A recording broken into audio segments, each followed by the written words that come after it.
Are you satisfied with your understanding of sustainability?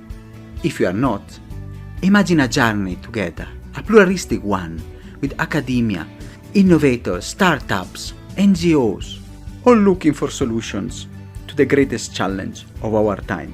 My name is Samuele Tini, and this is the Sustainability Journey. So welcome to another episode, and today we are going to discuss result-based financing. What is it, and how this can unlock and support transformation and our journey to sustainability. And we do it with an expert. We do it with a senior associate at Instiglio who is pioneering the approach, Melissa Kaminker. Melissa, thank you so much for being here with us, and I hope I pronounced correctly your surname. Absolutely. You did very well. Thank you so much, Samuel. It's a pleasure to be here today. Melissa, you are an expert in finance, and we want really to understand a bit more. But for our listener and for us, who is Melissa? What is your sustainability journey?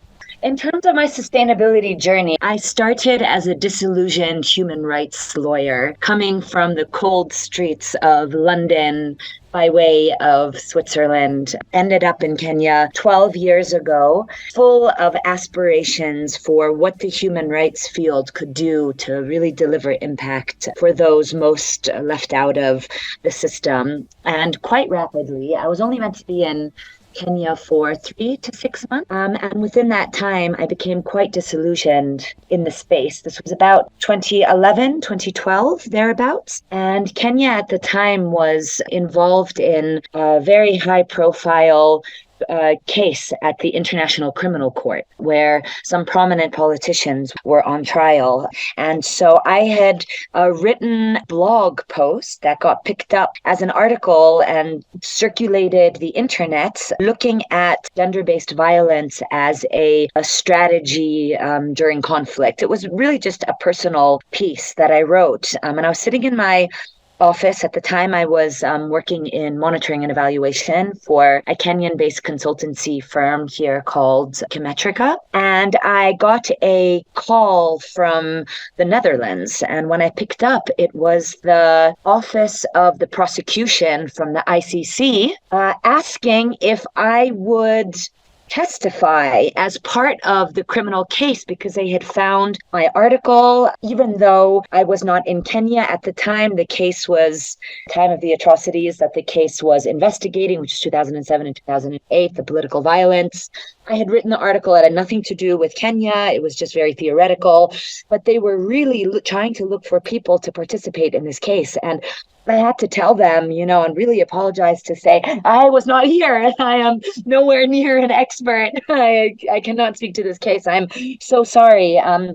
And then I went home and I really had to think for a while about how the human rights world works, especially because that had really been my goal. And I then decided not to pursue my studies to become a human rights lawyer and to practice, and to instead dedicate my career to understanding impact, understanding social impact, how to measure it, how to achieve it, how to design for it, and how to ensure that programs that exist are able to scale. So after realizing that the human rights legal world was not the path I wanted to follow, I then dedicated myself to working in social enterprises, largely in Kenya. I also lived in Zambia for a couple of years and spent extended periods of time in Tanzania, Uganda, Ivory Coast, Cameroon, Myanmar, and worked basically throughout East, West, South, and Central Africa. And then, that brought me to Instiglio, where I have now dedicated my career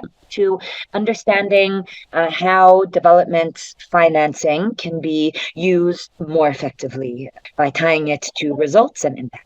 You have found that sometimes human rights area was not your cup of tea to use it, and then now you went to the impact and how to use it. And you mentioned your role in Instiglio.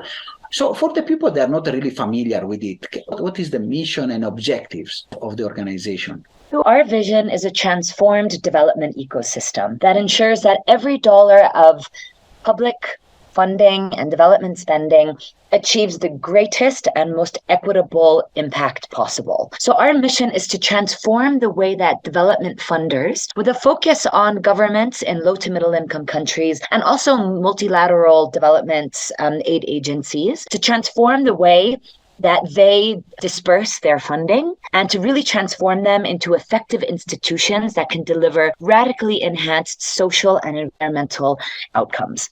So that's really what we do. And one of the key concepts that you are fostering and working, and you have published book and discussion, is result-based financing, which is usually, sometimes we know result-based management we use in sometimes. So financing sometimes is a term that might be new. So how does this concept is different from the conventional funding mechanism, and why do you think it is important for social impact? The clue is in the name for results-based financing.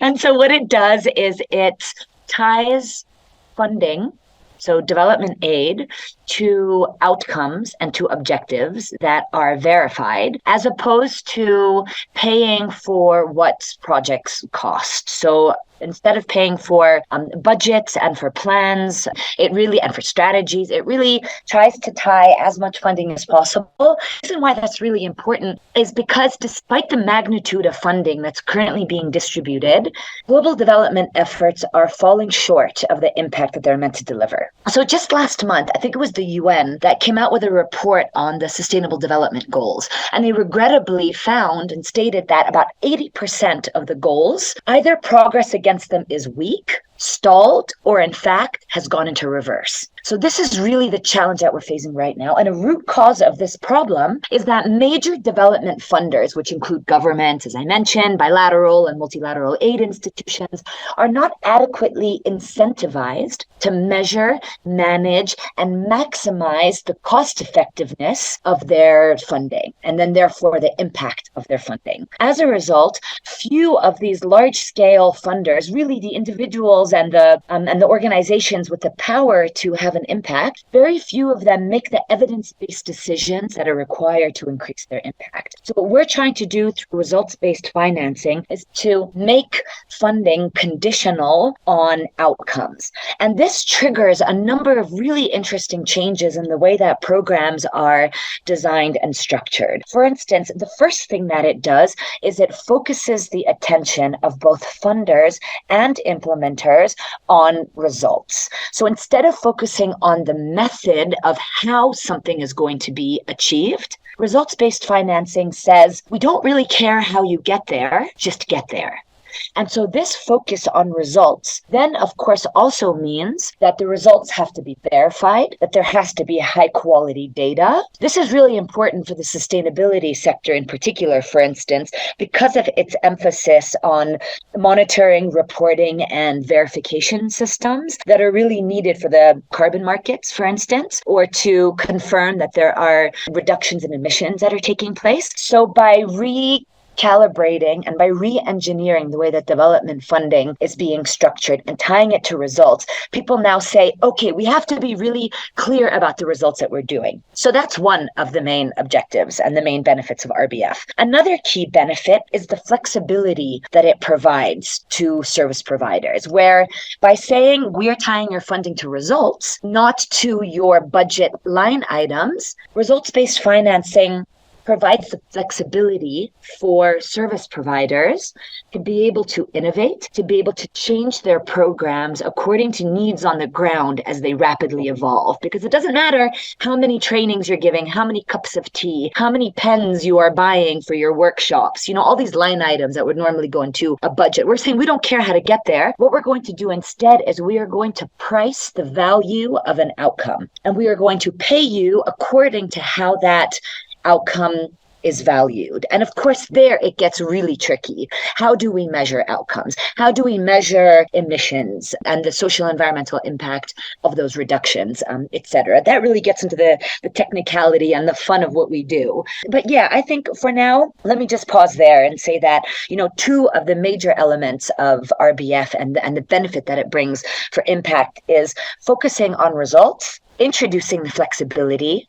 And essentially what that then means is it aligns the motivational systems for the actors with the outcomes, making sure that within a whole chain of actions to results and outcomes, each player, each actor is aligned in their actions and in their objectives with the strategic overall goal of what is trying to be achieved. It's really interesting, and I want to go a bit deeper to understand it more, because sometimes, and also being involved in budgeting, even to the cost of a single training and a single, as you said, pen or pencil, it's a really interesting perspective. And I want to ask, the first question is usually learning by example and success stories in cases easy to showcase. So would you be able to share a success story on how you have implemented this framework? First, I'm going to tell you about a partnership that Instiglio has had with the government of Colombia since 2012, and the extremely compelling results and impact that's been generated. And then after that, because that speaks more to the employment sector, then I want to take a look at how that's being applied to the sustainability space, and to talk a little bit about what we're doing with climate finance now, which is a whole new area and rapidly growing. So just to first give you a sense of the type of scale that's possible, in 2012, Instiglio, with the support of the IDB Lab, which is an initiative founded by the Swiss State Secretariat, they launched a program to try and improve the extremely high rates of both poverty and inequality in Colombia, which has some of the highest rates of inequality in the world. At least it did back in 2012. And so the Colombian ecosystem, so the whole political system, was characterized and plagued by real lack of accountability. There was poor data, and it was very difficult to understand both the cost of services that the government was trying to provide in terms of poverty eradication, and then also the type of impact. So it was a very low data environment, extremely low accountability.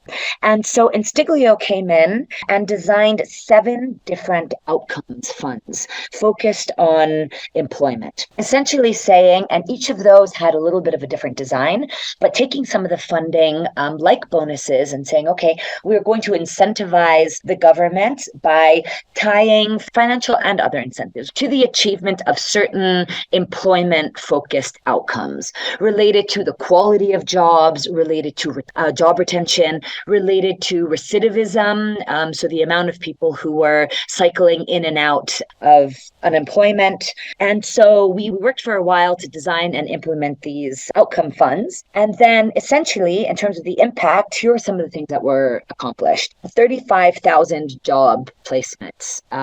Over $7 million were channeled into these different outcomes funds, building and encouraging more investment in the employment space. In addition, an entire network of stakeholders involved in poverty eradication was formed, all interested in implementing various forms of results-based financing. This network consisted of 6 different government officers, from mayors to different finance and budgeting committees, 14 different private investors, 8 different donors, 20 different service providers, all came together to form a network to say, okay, we're very interested in seeing how results-based financing can continue to deliver impact for our country. And then the other thing that then resulted is that RBF was incorporated into the National Development Plan, 2 different national development plans for one little project, which generated all of these job placements and succeeded in bringing down the poverty and inequality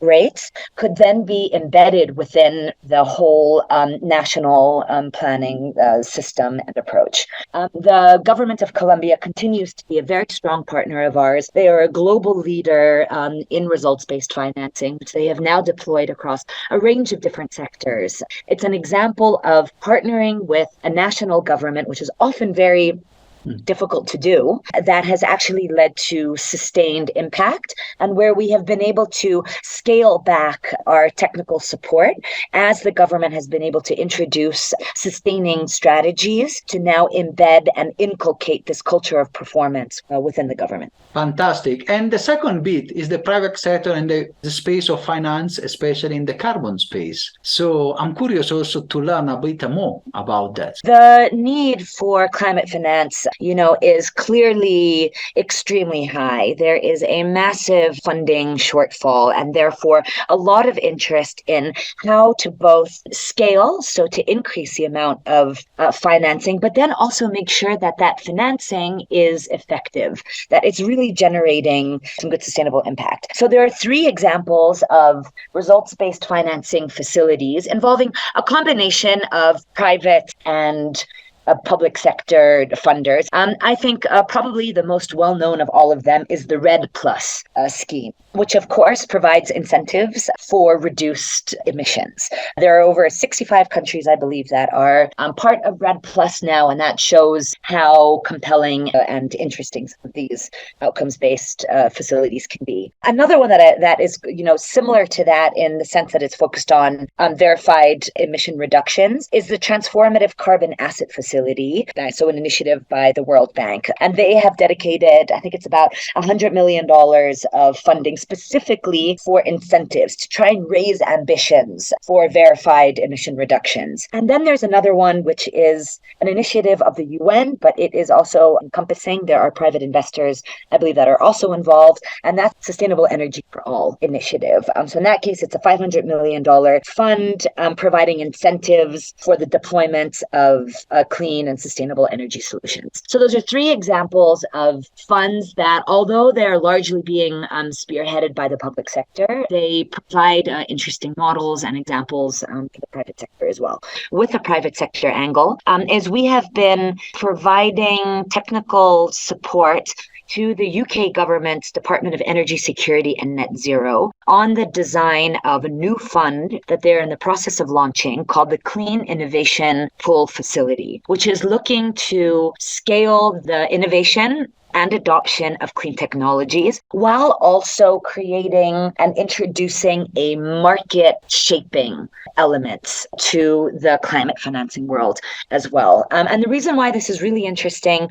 for private investors is that instead of just relying on traditional, what is called push financing, where the costs of innovation are reduced through, provision of subsidies, for instance, or tax breaks or grants, this is now where different forms of market shaping pull finance mechanisms are used on the demand side of clean technology to try and overcome or eradicate the market inequalities that prevent a lot of these clean technologies from forming. So an example that we've been working with a lot and developing is the type of vehicle called an advanced market commitment, which has been used by the private sector and it's been used by governments as well. But it's essentially where demand for a certain innovation, it's been used a lot in the health space, for instance. It's how the COVID vaccine, for instance, was created. It's also how the pneumococcal, so the pneumonia vaccine, was also created. It's where investors come together and they say,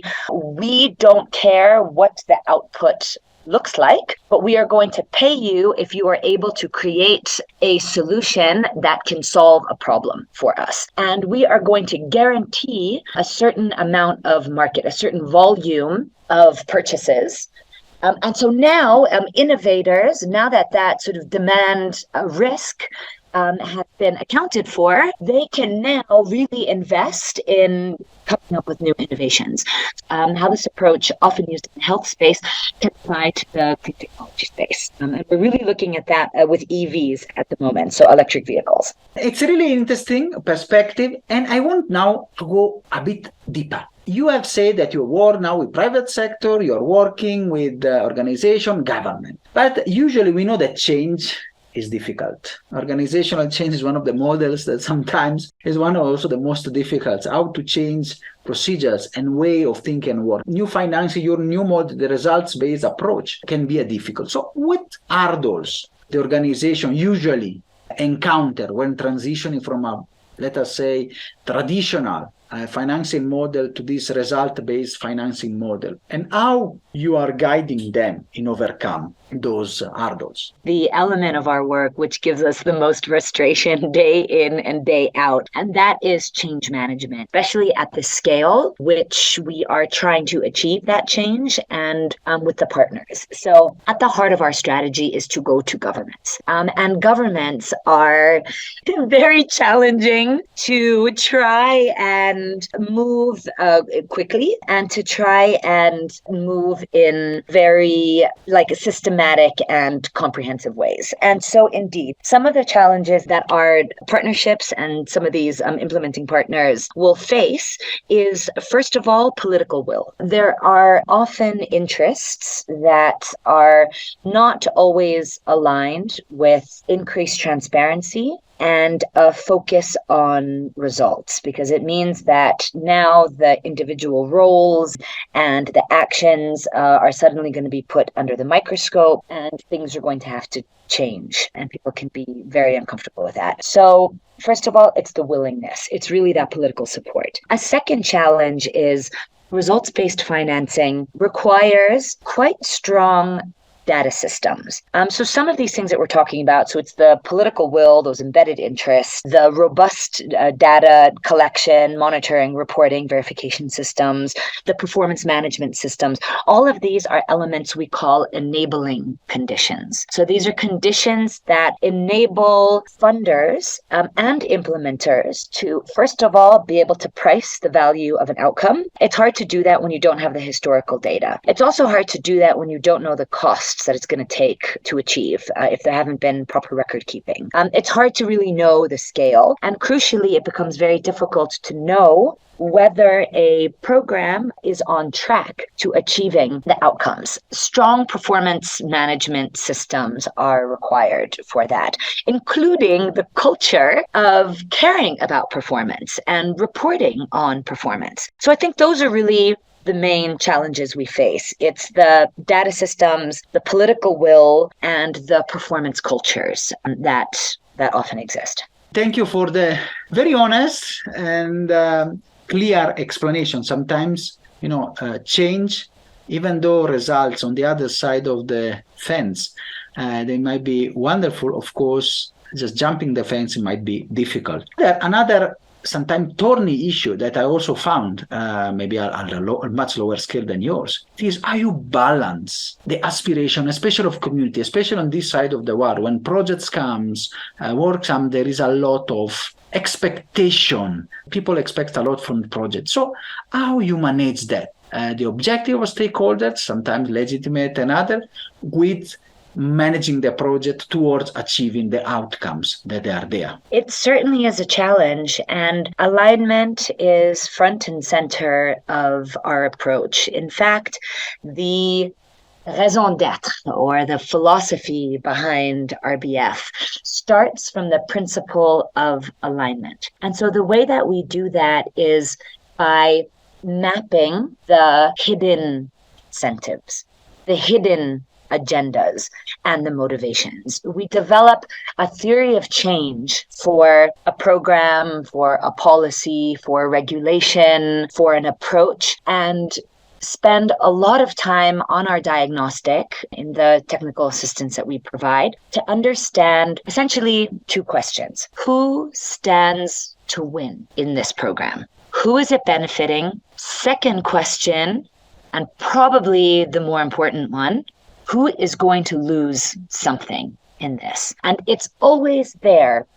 It's always in that analysis and in that investigation of who a certain loser in a policy or in a change or in a reform is, that we then hone in on to say, okay, what are their motivations? What are their drives? What is blocking them? How can we turn a potential obstacle into a supporter and an agent of reform? And so we really start at the heart of the question of alignment, to understand what the forces are that are in favor and against a policy, and then to try and understand what do we need to build in? What type of incentive models or information flows? Or is it resource and knowledge gaps that we need to provide? Or is it support?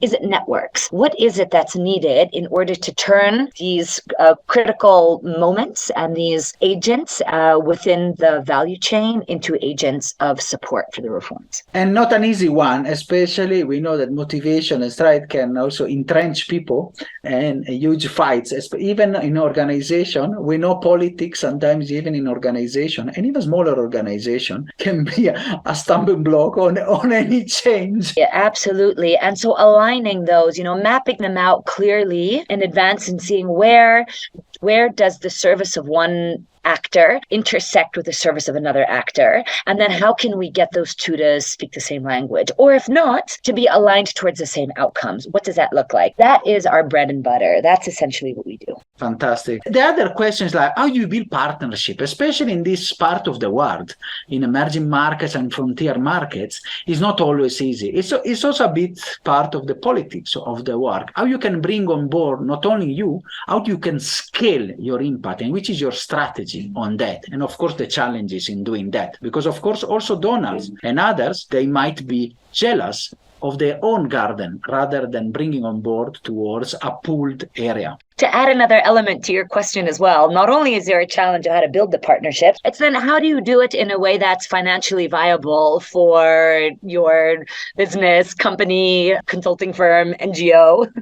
There are a couple of different approaches that we use. I'll speak about three of them. So the first one is go to where the money is. The second one is then working with governments, we try to understand who or where is the best entry point that has an ability to introduce a reform. So what we've often found in emerging markets, Kenya being a good example, is that's often at the subnational level. Especially, of course, this is facilitated in environments where the devolution process is quite advanced and supportive of such approaches. But we often work at the subnational level. Looking at mechanisms like performance-based grants and transfers that the national government can then be more of like an administrator, but where it's the subnational, so local governments who are implementing a lot of the work. It's often at that level too where they're most beholden to their constituencies, where they're closest to the impact, and where there's very strong feedback loops between what they are implementing, the services that are being implemented, and the satisfaction and the impact on the constituency or on the public. So we really like to work at the subnational level. That's been helpful for us and develop these government partnerships. And then the third element speaks to network building. But we try and find champions, government effectiveness or public spending champions who are embedded in prominent places of power or authority or influence and approached through the champion by making sure that they have the resources, the evidence, the technical support, the networks and the guidelines and handbooks that they need in order to create change from within, which is always going to be easier to do than coming from outside. This is also, I think, change and politics 101 for any organization. Another thing that is important is you are now in the emerging markets. And of course, we have been to the climate summit, we have been to African summit. Everybody is discussing about this new frontier that will grow 200 million people in the next 10 years, not even 10 years, 2030. From your vast experience, government, private sector, and others, which insight and advice you can give, especially to businesses that they want to initiate on work in these areas? I would say what's been helping me in this journey is to always look for the homegrown solutions, to look for the locally led, locally inspired innovations. And I think, looking at Kenya in particular, there are a number of expats. I am one myself. I do not exclude myself from that category. I'm very aware of it, who come with ideas and conventions, norms and expectations and standards from other places, thinking it can be applied here, and that doesn't always work. The best innovations locally homegrown. And I don't think there is anything groundbreaking in that advice, but I think remembering to always stay humble, to listen, to be a continuous learner, to continuously ask the question why. I think perhaps some of the best management consulting advice I ever received was the 5 why approach of always asking why 5 times until you get to the root of the challenge, root of a problem, and then building up from there. I would love to hear from anyone who listens to this podcast how those principles serve them as well. And it's really wonderful piece of advice, often overlooked. We all study in the first modules the 5 whys and all the other techniques, but sometimes we forget about them. And really, I want to ask now a question that is a bit forward-looking. How do you envision a result-based financing in the next 5 to 10 years? Do you see this approach becoming mainstream? Do you become it is being picked up by donors, or it will remain for a niche in some areas? Results-based financing is by no means a panacea. However, it is becoming more and more a necessity. And I see it growing in all types of different ways as public spending, coffers of governments and multilateral development finance institutions continue to be stretched, as the world continues to experience greater scales of climate and humanitarian shocks. This emphasis and this focus on outcomes and effectiveness is only going to increase. The different approaches of how one gets there, of course, RBF is only one approach, and I think it's going to continue to be a very useful support system and an approach. But overall, I see it growing, and I see more governments and I see more financiers and more funders being really interested in the type of reforms that can be encouraged through an increased focus on results and outcomes. And fantastic. And I think also the cross-pollination between the different actors, local, international, and other, will help also, going forward in this direction, more results-based. Of course, I will not see they will walk in the park, and sometimes blocks and problems will be there because there are people losing and winning in the area. You have given us a wonderful insights and words. So we want to tap on your wisdom once more. And can you give which sort of advice you can give to our listeners? This applies at both an individual level, but then also an organizational level too. And that is harvest your failures for your impact and for your results. One of the major challenges of working in results-based financing is embedding and cultivating this performance-based culture, because there's a lack of willingness to self-reflect, look at the data, collect the data, and course correct. If more of us did that on an individual level, and then also within businesses and institutions, I think we would already be a lot further than we are already.